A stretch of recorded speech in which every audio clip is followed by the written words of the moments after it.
मियां हबीब साहब, न्याय साहब ने बड़ी अहम चीज़ को पॉइंट आउट किया कि जब सियासत को हमने रियासत से जुदा कर दिया क्योंकि दोनों लाजुम में मलजूम हैं, तो फिर यही सिचुएशन होगी जहां हम आज खड़े हैं।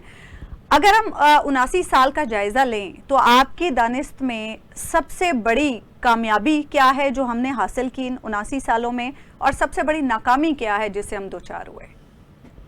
बिस्मिल्लाहिर्रहमानिर्रहीम। बहुत शुक्रिया। एक तो दुनिया भर में बसने वाले पाकिस्तानियों और पाकिस्तान के गयूर अवाम को यौम आज़ादी मुबारक हो।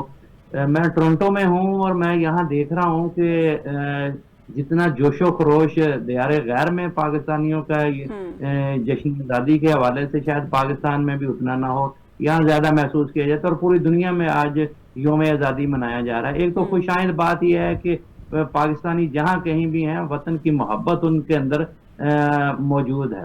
लेकिन जो नियाजी साहब ने सवाल उठाया ना, वो बहुत ही अहम है। असल में आज तक हम हसूल पाकिस्तान के मकासद जो हैं उसकी तरफ हम कदम भी नहीं बढ़ा सके। बुनियादी तौर पर देखें कि हर चीज का जो मकसद होता है, अगर आप उससे भटक जाएंगे तो फिर आप भटकते ही रह जाएंगे, फिर आप मंजिल नहीं पा सकते। तो हम मंजिल की तरफ हमने पहला कदम भी नहीं बढ़ाया। बदकिस्मती से 79 साल से हमने जो है वो मुल्क को डंग टपाऊ तरीके से चलाया है। कोई तसलसल नहीं है, कोई हमने कोई सिस्टम जो है वो नहीं पाकिस्तान में पनप सका।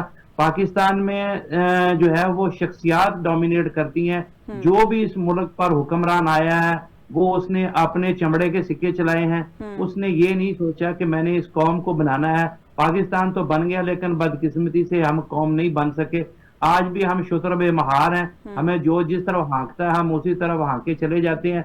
देखिए, कौमों में लीडरशिप एक ऐसी चीज है जो लेके आगे चलती है। और न्याजी साहब ने बिल्कुल दुरुस्त कहा कि आप देख लें, जिस कौम के पास लीडर नहीं होगा वो उसकी डायरेक्शन ही ठीक नहीं होगी। तो यहाँ तो पैच हैं। मसलन 2-4 साल कोई एक बंदा जो है वो अपनी मन मर्जी से पाकिस्तान को हाँक लेता है, 2-4 साल बाद फिर कोई दूसरा आ जाता है। फिर इसी तरीके से हमने 79 साल जो है अपने जाया कर लिए। लेकिन इसमें हमने बहुत बड़ी बड़ी कामयाबियां भी हासिल की हैं। लेकिन वो सारा कुछ जो है ना वो है आर्जी तौर पर डंग टपाऊ तरीके से। लेकिन अगर आपने इससे देखें कि सिस्टम के बगैर तो कोई घर नहीं चलता, कोई मोहल्ला नहीं चलता, कोई अदारा नहीं चलता।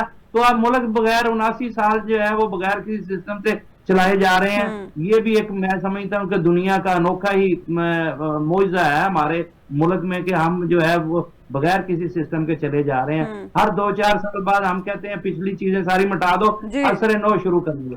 तो हमें अगर तो आपने सियासी इस्तेकाम की बात की है, न्याजी साहब ने बिल्कुल दुरुस्त है। तो सबसे पहले तो जो है आप एक तय कर लें कि आपने मुल्क को चलाना कैसे है। दुनिया में बहुत सारे देखें फॉर्म ऑफ गवर्नमेंट्स हैं। मतलब कहीं प्रेसिडेंशियल फॉर्म ऑफ गवर्नमेंट है लेकिन वो बड़े तरीके से जो है वो लोगों को डिलीवर कर रहा है।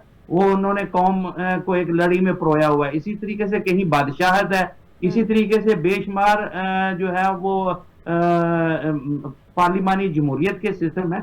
लेकिन वो पब्लिक को डिलीवर कर रहे हैं। हमें तो आज तक सिविक सेंस नहीं आ सकी। बलदियाती इदारे हमारे हैं नहीं, हर और सियासी वर्कर आपने तबाह करके रख दिया।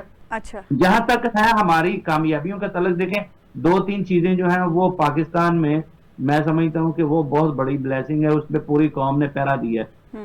एक तो पाकिस्तान के दफा पर जब भी कभी कोई आंच आई है पूरी कौम यकजा हुई है और इस पे हम कोई बात सुनने के लिए तैयार नहीं है, हर कुर्बानी देने के लिए तैयार है। ये एक बहुत बड़ी बात है। बहुत मैं समझता हूँ कि ये खासा बहुत कम मुल्कों और कौमों में के पास होता है। और दूसरा जो है वो देखें, पाकिस्तान ने वो वहां यहाँ हुकूमतें बदलती रही, शख्सियात बदलती रही, लेकिन हमने एटम बम पर कोई समझौता नहीं किया।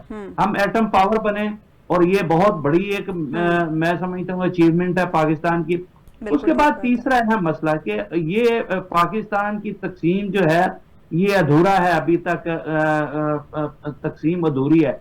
हमें कश्मीर के मामले पे जो है वो पूरा पाकिस्तान पूरी कौम जो है वो यकजा खड़ी है। इस पे हमारे जो है कहीं भी मौकफ में जो है वो लग्जिश नहीं आई, नहीं है, कमी नहीं आई। तो ये सारी ये बहुत बड़ी ब्लेसिंग है पाकिस्तान के लिए। लेकिन इसके साथ साथ हमें ये देखना है आज जो सूरत हाल इस वक्त पाकिस्तान में बनी हुई है वो ये है कि पाकिस्तान अदम में इस्तेहकाम का शिकार है।